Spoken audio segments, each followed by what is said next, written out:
السلام علیکم۔ آج ہم کریں گے سورہ بقرہ کی آیت نمبر 34 سے ترجمہ اور تفسیر۔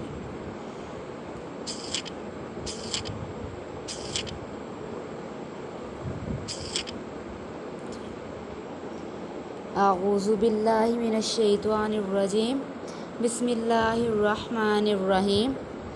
وَإِذْ قُلْنَا، اور جس وقت ہم نے کہا، لِلْمَلَائِكَةِ اسْجُدُوا لِآدَمَ، فرشتوں کو سجدہ کرو آدم علیہ السلام کو، فَسَجَدُوا إِلَّا إِبْلِيسَ، بس ان سب فرشتوں نے سجدہ کیا مگر ابلیس نے، ابا واستکبر، انکار کیا اور تکبر کیا، وَكَانَ مِنَ الْكَافِرِينَ، اور وہ تھا کافروں میں سے۔ اب اس کی تفسیر دیکھ لیتے ہیں۔ پچھلا جو واقعہ گزرا ہے اس میں آدم علیہ السلام کی فضیلت فرشتوں پر ظاہر ہو چکی اور دلائل سے یہ امر ثابت ہو گیا کہ صلاحیت خلافت کے لیے جن علوم کی ضرورت ہے وہ آدم علیہ السلام میں سب مجتمع ہیں، اور ملائکہ کو ان میں سے بعض علوم حاصل ہیں اور جنوں کو تو بہت ہی کم حصہ ان علوم کا حاصل ہے، جیسا کہ اوپر تفصیل کے ساتھ بیان کر دیا ہے۔ اور اس حیثیت خالص سے کہ ملائکہ اور جن ہر دو گروہ کے علوم کے جامعہ ہیں، ان کا شرف ہر دو گروہ پر ظاہر ہو گیا۔ اب حق تعالیٰ کو منظور ہوا کہ اس مقدمہ کو معاملے سے بھی ظاہر فرما دیا جائے اور ملائکہ اور جنوں سے ان کی کوئی خاص تعظیم کرائی جائے، جس سے یہ ظاہر ہو کہ یہ ان دونوں سے کامل ہے۔ آدم علیہ السلام ان علوم خاصہ میں ملائکہ اور جن ہر دو گروہ سے کامل اور دونوں کے علوم و قوا کو جامع ہیں، جیسا کہ تفصیل کے طور پر مذکور ہوا۔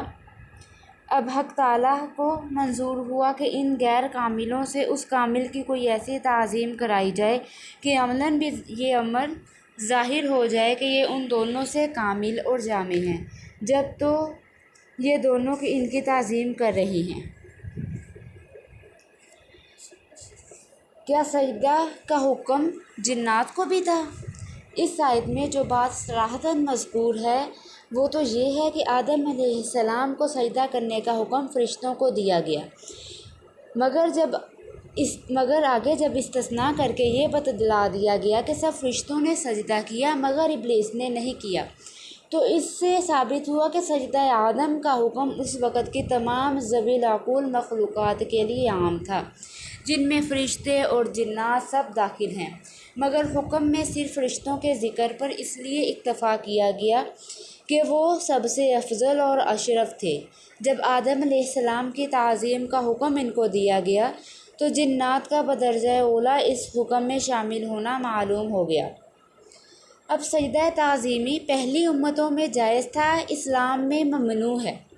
اس آیت میں فرشتوں کو حکم دیا گیا ہے کہ آدم علیہ السلام کو سجدہ کریں، اور سورہ یوسف میں حضرت یوسف علیہ السلام کے والدین اور بھائیوں کا مصر پہنچنے کے بعد یوسف علیہ السلام کو سجدہ کرنا مذکور ہے، جیسا کہ آتا ہے سورہ یوسف میں یوسف علیہ السلام کو سجدہ کرنے کے بارے میں، وَخَرُّوا لَهُ سُجَّدًا، اور وہ ان کے لیے سجدے میں گر پڑے۔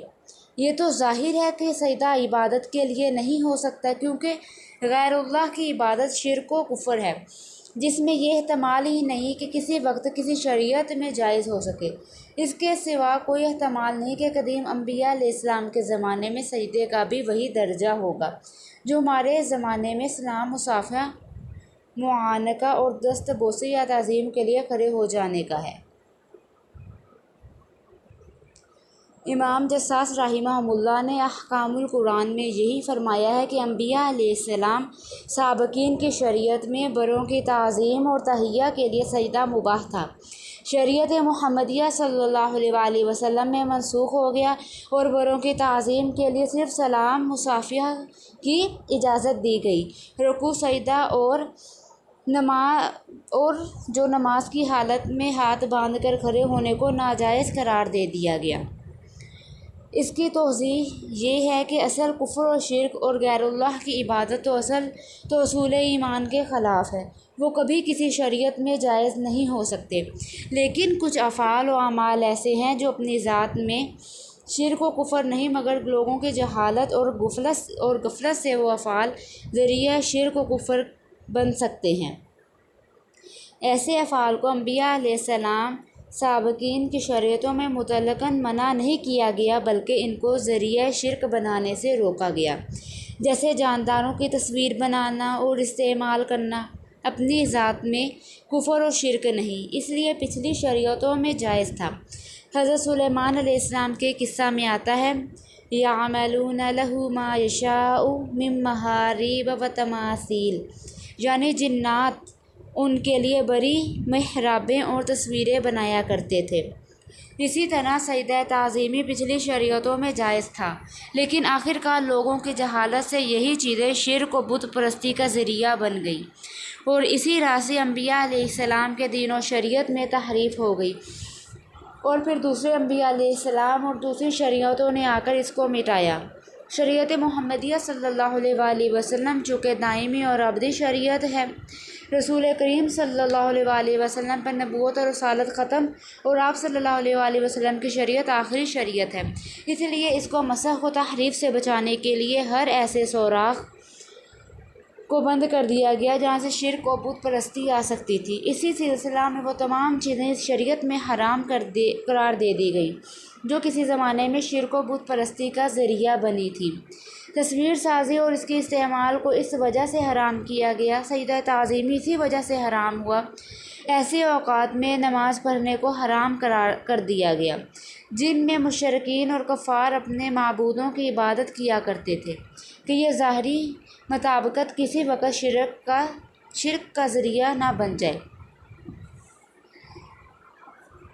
خلاصہ یہ ہے کہ آدم علیہ السلام کو فرشتوں کا سجدہ اور یوسف علیہ السلام کو ان کے والدین اور بھائیوں کا سجدہ جو قرآن میں مذکور ہے، یہ سجدہ تعظیمی تھا، جو ان کی شریعت میں سلام، مصافحہ اور دست بوسی کا درجہ رکھتا تھا اور جائز تھا۔ شریعت محمدیہ صلی اللہ علیہ وآلہ وسلم کو کفر اور شرک کے شائبہ سے بھی پاک رکھنا تھا، اس لیے شریعت میں اللہ تعالیٰ کے سوا کسی کو بقصد تعظیم بھی سجدہ یا رکوع کرنا جائز نہیں رکھا گیا۔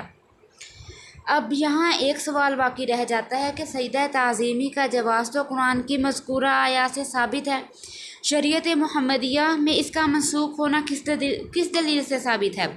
اب اس کا جواب ہم یہ دیتے ہیں کہ رسول کریم صلی اللہ علیہ وآلہ وسلم کی احادیث متواترہ مشہور ہے۔ سجدہ تعظیمی کا حرام ہونا ثابت ہے۔ رسول اللہ صلی اللہ علیہ وآلہ وسلم نے فرمایا کہ اگر میں غیر اللہ کے لیے سجدہ تعظیمی کو جائز قرار دیتا تو بیوی کو حکم دیتا کہ شوہر کو سجدہ کیا کرے، مگر اس شریعت میں سجدہ تعظیم مطلقاً حرام ہے، اسی لیے کسی کو کسی کے لیے جائز نہیں۔ اب یہ حدیث بھی صحابہ کرام رضی اللہ تعالیٰ عنہما سے روایت ہے، ثابت ہے۔ اصول حدیث کی معروف کتاب تدریب الراوی میں ہے کہ جس روایت کو 10 صحابہ رضی اللہ تعالیٰ عنہما کرام نقل فرما دیں تو وہ حدیث متواتر ہو جاتی ہے، جو قرآن کی طرح قطعی ہے۔ یہاں تو 20 صحابہ کرام رضی اللہ تعالیٰ عنہما سے منقول ہے۔ یہ 20 صحابہ کی روایتیں حاشیہ بیان القرآن میں حضرت حکیم الامت تھانوی رحمہ اللہ نے جمع فرما دی ہیں، تو اگر کوئی دیکھنا چاہے تو وہاں پر بیان القرآن کے حاشیہ میں دیکھ سکتے ہیں آپ۔ اب ابلیس کا کفر محض عملی نافرمانی کا نتیجہ تھا، تو ابلیس کا کفر محض عملی نافرمانی کا نتیجہ نہیں تھا، کیونکہ کسی فرض کو عملاً ترک کر دینا اصول شریعت میں فسق و گناہ کفر نہیں۔ ابلیس کے کفر کا اصل سبب حکم ربانی سے معارضہ اور مقابلہ کرنا ہے کہ آپ نے جس کو سجدہ کرنے کا مجھے حکم دیا ہے وہ اس قابل نہیں کہ میں اس کو سجدہ کروں، یہ معارضہ بلا شبہ کفر ہے۔ ابلیس کو طاؤس الملائکہ کہا جاتا تھا۔ یہ بات قابل غور ہے کہ ابلیس علم و معرفت میں یہ مقام رکھتا تھا کہ اس کو طاؤس الملائکہ کہا جاتا تھا، پھر اس سے یہ حرکت کیسے صادر ہوئی؟ اب سوال آتا ہے نا کہ دماغ میں کیسے صادر ہوئی اگر اس کو اتنا ہی علم تھا تو۔ بعض علماء نے فرمایا کہ اس کے تکبر کے سبب سے اللہ تعالیٰ نے اس سے اپنی دی ہوئی معرفت و علم و فہم کی دولت سلب کر لی، اسی لیے ایسی جہالت کا کام کر بیٹھا۔ بعض نے فرمایا کہ حب جاہ اور خود پسندی نے حقیقت شناسی کے باوجود اس بلا میں مبتلا کر دیا۔ تفسیر روح المعانی میں نقل کیا گیا ہے، جس کا حاصل یہ ہے کہ بعض اوقات کسی گناہ کے وبال سے تائید حق انسان کا ساتھ چھوڑ دیتی ہے تو اس کی ہر کوشش و عمل اس کو گمراہی کی طرف دھکیل دیتی ہے۔ روح المعانی میں اس سے یہ بھی ثابت کیا ہے کہ انسان کا ایمان وہی معتبر ہے جو آخر عمر اور اول منازل آخر تک ساتھ رہے۔ موجودہ ایمان و عمل اور علم اور معرفت پر غرور نہ ہونا چاہیے۔ اللہ پاک آخر تک ہمارے ایمان کو مضبوط رکھے اور ہمارا خاتمہ ایمان پر فرمائے، آمین ثم آمین۔ چلیں یہ آیت کا ترجمہ اور تفسیر ہمارا یہاں پر کمپلیٹ ہو گیا۔ صدق اللہ العظیم۔